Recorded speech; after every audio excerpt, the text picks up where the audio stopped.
baunya dalam rumah itu begitu saya pertama kali masuk itu langsung baunya nyengat. Enggak ada, karena terkadang itulah yang membuat air mata itu kadang netes.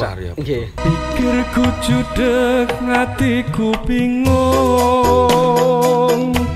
Waro langitku kang katon mendung. Assalamualaikum warahmatullahi wabarakatuh. Selamat berjumpa kembali di channel Haji Sun. Malam ini kami kedatangan tamu yang luar biasa. Beliau adalah anggota Polres Kabupaten Klaten. Beliau Bapak Budi Nugroho yang asli juga Klaten, tapi beliau begitu dermawan kepada semua tetangga maupun juga orang-orang yang kurang mampu yang ada di kabupaten ini. Mas dan Mbak yang ganteng cantik, kami tentu merasa senang kedatangan kehadiran beliau Pak Budi. Selamat datang Pak Budi, sehat walafiat. Alhamdulillah pangestu Indonesia. Nah, gimana Pak Budi? Pak Budi aslinya mana sih Pak Budi? Asli Wedi Pak, Desa Pasung lah, iya. Lahir kapan itu Pak? Sekarang umur berapa sih Pak Budi itu kan sudah top gitu? Bukan, lahir saya tahun 81 Pak. Jadi umur saya sekitar sudah 39 tahun. Wah, Mei kemarin. Gitu nggih? Nggih. Wah, habis ulang tahun ini berarti. Nggih. Gimana Pak? Dulu gimana ceritanya kok terus pengen jadi polisi itu gimana Pak ceritanya Pak? Apakah keluarga polisi, orang tua polisi? Kebetulan juga kemauan dari sendiri juga, orang tua juga. Nggih. Intinya kan saya waktu itu piye carane supaya meringankan beban orang tua. Waktu itu pikiran saya hanya seperti itu, Pak. Gitu, nggih. Tapi bukan Bapak itu bukan polisi, bukan. Bapak saya hanya seorang sopir, pensiunan sopir, Pak. Oh gitu, nggih. Semangat tinggi jenengan harus top. Ini luar biasa karena kadang-kadang kan banyak, Pak. Oh, jadi polisi apa? Oh, karena keluarganya, karena supporting dari orang tua, kebetulan orang tua juga polisi. Tapi Jenabasi jadi ini luar biasa. Berapa keluarga, berapa saudara, Pak? Adik saya 2. Saya anak pertama. Anak pertama? Iya, Pak. Menjadi tuntunan contoh adik-adiknya. Kan nggak gampang, Pak. Gimana Pak Budi? Terkait dengan mungkin kegiatan-kegiatan Polres, Pak Budi itu tugasnya di apa sih Pak sebenarnya Pak Budi Nugroho itu? Iya. Kebetulan saya saat ini dipercaya oleh pimpinan menjadi pejabat sementara Kasubnid 2 Dalmas, Pak. Di Sabara. Dalmas, Sabara. Iya. Terus apa saja Pak? Ini kan kondisi-kondisi sekarang umpamanya. Ini kan kegiatan di Sabara itu apa saja sih Pak? Nanti biar masyarakat tahu itu kapal keamanan, ketenangan kan juga perlu apa di kondisi sekarang ini Pak. Iya. Fungsi Sabara terutama di Dalmas adalah pasukan pemukulnya Polres Klaten. Jadi ada sesuatu segala macam peristiwa atau kejadian apapun pasti yang datang pertama kali adalah Sabara apalagi itu melibatkan masa yang banyak. Masa yang banyak. Itu ada pengendalian masa dalam masnya. Kayak demo, apa gitu Pak. Apalagi kalau ini Pak, terkait kan sekarang kan ada corona ini Pak. Corona banyak ini. Apakah Sabara juga ikut ini Pak? Sabara itu Pak? Alhamdulillah kita juga rutin melaksanakan patroli untuk mencegah COVID-19 ini dengan harapan masyarakat untuk mematuhi protokol kesehatan. Setiap hari kita laksanakan. Gitu ya? Iya, baik di pasar, toko mas, keramaian, perbankan dan lain sebagainya. Ini juga tugas Sabara juga ya Pak? Iya Pak. Siang malam berarti malam ya kira-kira. Terus kalau di Sabara kan harus mencakup semua fungsi harus bisa Pak. Multifungsi berarti Sabara itu Pak. Iya, kalau di Sabara itu malah kerja siang malam Pak itu karena huru-hara apapun kan ada, mau huru-hara terkait penyakit maupun apapun kan juga banyak lah Pak Budi. Nah, gini Pak Budi kan berkah dan juga memberikan contoh kepada orang banyak. Saya sendiri pun saya baca Pak Budi saya pengen ketemu Pak Budi. Ya, ini Pak Budi Pak polisi yang sama dermawan. Nah, gimana sih Pak jalan pikirannya awal itu rencananya apa sih Pak kalau gajinya Pak Budi itu dipakai untuk sedekah, untuk beramal itu Gimana Pak? Awalannya gimana sih Pak? Awalnya begini Pak. Dulu kan saya punya komunitas sebenarnya.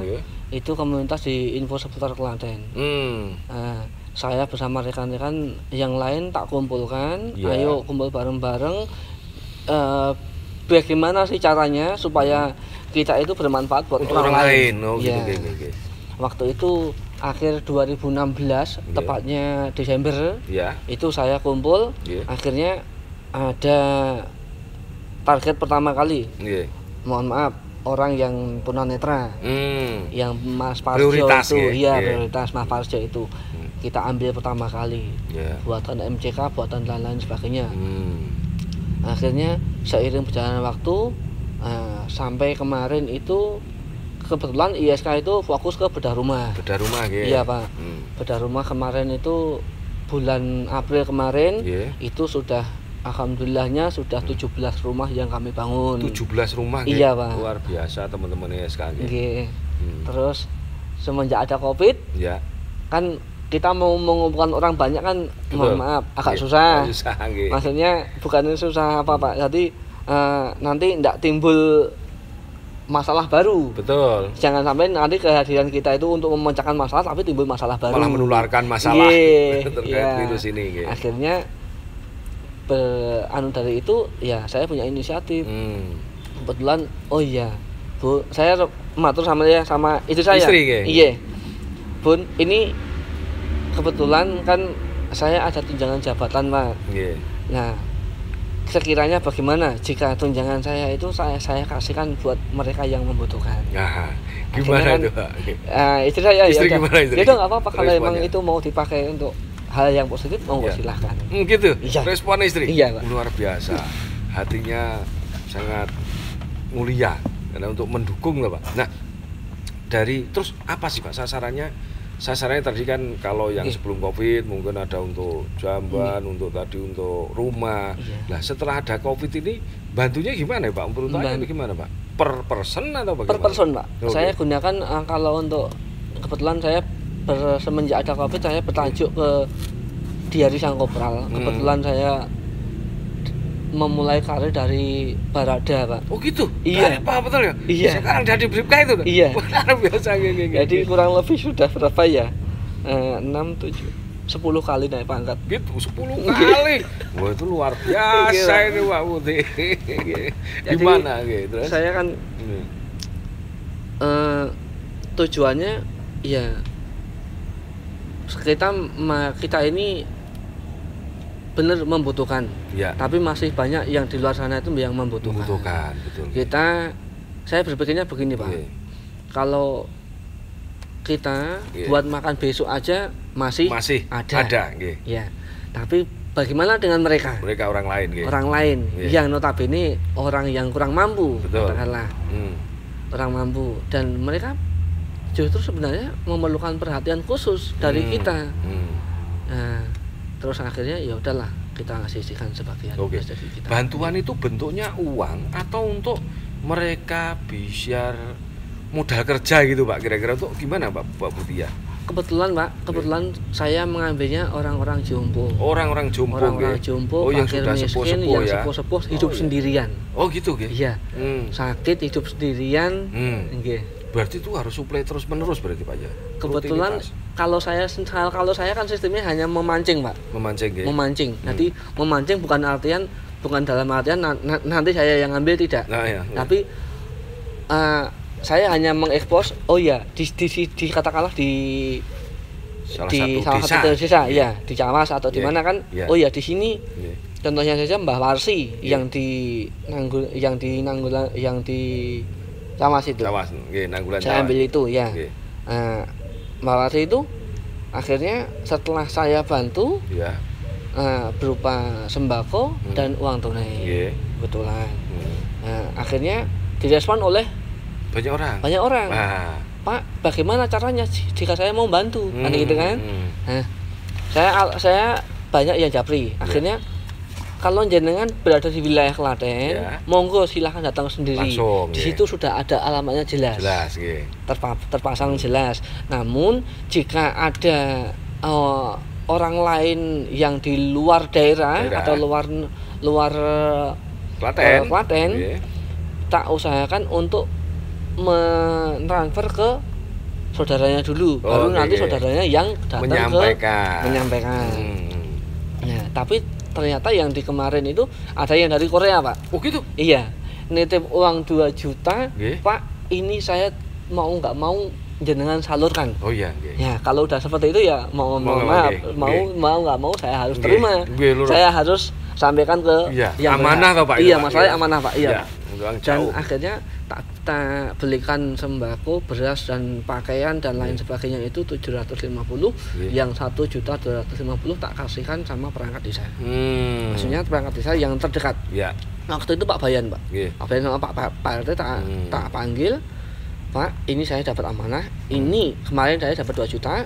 Yang 750 tak belikan ini udah jelas. Nah, ini yang 1.250.000 tak pasrahkan jenengan, mohon dipergunakan untuk mencukupi kebutuhan mbahnya. Kalau mereka membutuhkan. Iya, masalahnya mbahnya ini hidup sendiri. Ya, yang lebih dekat yang lebih dekat yang berarti. Permasalah nanti Pak Bayan ataupun Pak RT mau mempergunakan istilahnya membelokkan itu udah urusannya dia sama yang di atas. Iya, betul. Berarti Pak Budi ini memberikan motivasi. Kalau Pak Budi itu datang, alhamdulillahnya bantuan dari lain lebih banyak rata-rata Pak Budi. Rata-rata demikian, Pak. Oh gitu, Ge? Iya, Pak. Jadi memberikan support berarti, memberikan support teman-teman biar terbuka. Biar tergugah gitu, Pak. Iya. Nah, ada nggak itu contoh umpamanya itu tadi adalah Korea atau mungkin kan dari luar Klaten banyak nggak kira-kira Pak yang bantu gitu juga? Alhamdulillahnya setiap target yang saya upload kebetulan pasti ada yang datang sendiri, Pak. Datang sendiri ke sana? Iya, datang sendiri ada yang japri. Ada yang japri. Oh gitu ya? Iya. Ngasih kabar ke Pak Budi bahwa saya saya mau bantu ini. Ya, tak arahkan ke sana sendiri. Alamatnya udah jelas. Nanti jika jenengan nanti kesulitan untuk datang sendiri atau kesulitan untuk lokasinya, jenengan bisa japri saya antar. Ada nggak sasarannya Pak Budi? Apakah per bulan, apakah per minggu untuk menuju titik sasaran yang perlu dibantu ini gimana Pak itu Pak? Saya kebetulan kan saya hanya mempergunakan uang jabatan saya, Pak, uang tunjangan. Jadi tunjangannya besar. Semua uang tunjangan dikasih, Pak. Semua uang tunjangan dikasih. Tapi semua itu disyukuri, Pak. Ikhlas nggih. Yang penting disyukuri nggih. Ikhlas dan bergerak itu loh, Pak. Iya, Pak. Iya lah. Luar biasa gitu kan gitu ya. Itu gimana sih Pak kira-kira apakah mungkin kalau seumpama orang di luar KN ada yang ngabari nggak ke Pak Budi gitu? Pak Budi di sini ada yang orang nggak mampu, yang miskin, yang memang perlu bantuan, ada nggak itu Pak? Itu udah menjadi resiko Pak. Ada ya? Ada, pasti ada. Ngabari Pak Budi ya? Contohnya kemarin ini baru tadi. Itu saya dapat info yang di Perigiwetan. Itu ada seorang bapak, mohon maaf, cacat, dia kakinya sakit, terus hidup sendiri, numpang di kebun orang lain, pakai gubuk. Nah, itu infonya demikian. Nah, tapi nanti insya Allah dalam waktu dekat akan saya datangi. Jadi ngecek ya, Pak, cross check ya. Iya, biasanya kalau saya datang ke sana sudah bersama temen, langsung tak ambil. Gitu ya. Jadi ada beberapa inisiatif dari mungkin teman-teman yang berteman waktu di Meco yang menyampaikan, dan Pak Budi harus ngecek juga ya Pak, karena memang kalau nggak dicek ya bener apa enggaknya kan gitu. Betul. Ini luar biasa ini buat sekalian Mas dan Mbak yang kata cantik Pak Budi Nugroho ini membantu mereka mengulurkan tangan dan mengulurkan rezekinya, itu tunjangannya diberikan kepada masyarakat yang memang membutuhkan. Tadi ada yang jompo ya Pak ya? Yang jompo, anak yatim ya. Anak yatim kemarin itu dapat malah begitu saya upload yang pertama, alhamdulillahnya ada teman biasanya emang teman saya dia dapat, dan saya nitip tolong belikan sepeda. Akhirnya tak belikan. Masih sekolah nih? Masih sekolah SMP Pak. SMP? Iya, anak yatim piatu. Yatim piatu, nggak ada orang tuanya sama sekali? Nggak ada. Nah, terus ikut siapa kalau ikut gitu? Bule. Bulenya? Iya, Timbo Kembayat itu. Oh, di Mbogem Bayat. Iya. Terus buliknya mampu nggak itu gambarannya? Ya dalam keadaan kondisi seperti ini kayaknya ya kurang mampu Pak. Kurang mampu, kurang cukup lah Pak ya. Ya, ini kan luar biasa doanya yatim piatu loh Pak. Nah, sudah berapa banyak ini yang dibantu Pak Budi sampai sekarang itu dari awal mulai dari 2016 ya Pak ya. Kalau dari 2016 saya tidak menghitung Wah, Pak. Sudah banyak pokoknya ya. Banyak. Banyak. Cuman kan itu kalau yang dari 2016 itu sama tim. Sama tim. Nggih. Ya, tapi kalau untuk yang pribadi dari kebetulan baru mulai kemarin bulan April Pak. Bulan April kemarin itu alhamdulillah sampai saat ini sudah ada 14. Oh, apa yang berkesan? Apa yang berkesan dari pas membantu kira-kira? Ada nggak cerita yang berkesan di mana gitu kira-kira? Ada Pak. Ada Pak, di mana Pak itu? Yang di Bayat itu yang di Cawas. Cawas? Iya. Okay. Itu gimana itu Pak cerita? Nenek Sebatangkara namanya Mbah Warsi Pak. Mbah Warsi. Iya, okay. Mbah Warsi. Itu beliau hidup sendiri. Bapaknya dulu katanya dalang. Dalang? Anak dalang itu? Iya. Terus nggak punya suami, nggak punya anak. Nah, tapi hidup sendiri dan sakit. Oh, kondisinya sakit. Kondisinya sakit. Bu Warsi ini sakit. Iya, Mbah Warsi itu udah tua sih, umur sekitar 80-an, Pak. 80 tahun ya. Tapi masih bicara gitu masih lancar. Masih anu nggih. Dia lumpuh. Dia buta. Masih udah lumpuh, masih buta. Iya. Nggih. Baunya dalam rumah itu begitu saya pertama kali masuk itu langsung baunya nyengat. Enggak ada karena Bapak jadi satu sih. Jadi satu. Iya, semuanya jadi satu di situ. Akhirnya ya terkadang itulah yang membuat air mata itu kadang netes. Keluar ya. Nggih. Ceritanya kayak gitu. Terus itu kalau itu sampai sekarang masih sering dianu Pak Budi itu ya. Sampai saya sudah 2 kali ke sana. 2 kali ke sana Pak. Cuman untuk berikutnya diambil alih sama PAJK. Oh, PAJK. Apa itu Pak? PAJK itu yayasan gitu. Iya, yang ada di sini dari juga. Facebook iya. Oh, gitu ada nggih. Anak yatim memang kondisinya Pak itu tadi sudah sepuh, sakit, di rumah sendiri. Lalu katanya sebelumnya gimana Pak? Sebelum Pak Budi datang ke sana itu nengok itu sebelumnya katanya gimana masyarakat sekitar itu Pak? Ya alhamdulillah masyarakat sekitar juga sudah banyak yang membantu berbuat ya. Iya. Karena kondisi kan belum tentu tahu tuh Pak. Iya. Itu pas kondisi Mbah Warsi itu Pak Budi tahu sendiri apa dikasih tahu dari sana Pak? Dari teman. Dari teman. Iya, dari teman. Menyampaikan Pak. Saya kebanyakan kalau dari info itu kebanyakan dari teman Pak. Dari teman ya. Yang tahu persis lah itu. Tahu persis dan tepat sasarannya. Tepat sasaran Nah, ini kan harus tepat sasarannya Pak Budi kita. Nah, ini Mas dan Mbak yang cantik-cantik. Ini luar biasa. Pak Bribka Budi Nugroho memberikan pembelajaran kepada kita semua bahwa kita harus berbuat ya Pak Budi tadi. Dasarnya Pak Budi bahwa kita makan besok itu masih ada tapi orang lain belum tentu ada yang dimakan besok. Nah ini kan filosofi yang sangat luar biasa, penekanan dan juga keinginan ikhlas berangkat. Nah apa yang memberikan dorongan Pak Budi itu begitu kok terus punya pikiran aku harus melakukan ini, membantu mereka, nah itu loh Pak. Karena saya dulu pernah jadi orang yang nggak mampu Pak. Oh gitu? Iya. Karena Pak Budi pernah jadi orang nggak mampu, jadi beliaunya menyampaikan. Gimana itu Pak? Gimana Pak Budi? Ya, sehingga saya juga pernah merasakan, setidaknya saya pernah merasakan. Iya, sudah pernah merasakan bagaimana sih rasanya nggak punya nasi. Oh iya, gitu ge. Nah dasarnya Pak Budi dari latar belakang itu tadi, yang itu memberikan dampak kemuliaan di hati kita untuk selalu berbuat untuk orang lain. Nah ini perlu menjadi pembelajaran bagi kita semuanya. Tentu Mas dan Mbak yang cantik-cantik itu semoga kita doakan Pak Bribka Budi sehat walafiat dan selalu bisa berbuat untuk seluruh masyarakat yang tidak mampu, untuk yatim piatu, dan Pak Budi sehat sekeluarga, nanti keluarganya jadi keluarga anak-anak turunnya jadi hebat semuanya. Amin. Dan kita yang belum memulai, ayo segera memulai membantu kepada orang yang tidak mampu. Jadi kalau Pak Budi sudah ngupload kegiatan, kita ikut-ikut, ayo gitu. Nah, gitu Pak Budi. Kita bisa ikut-ikut ya Pak Budi, numpang bareng membantu demi kebaikan. Karena memberikan motivasi, memberikan contoh ini nggak gampang.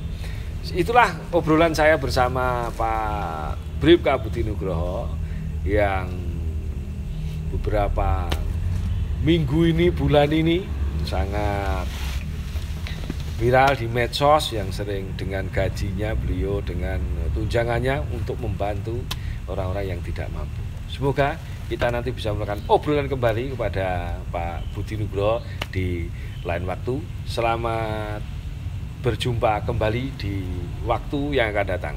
Assalamualaikum warahmatullahi wabarakatuh. Matur nuwun Pak Budi Nugroho nggih.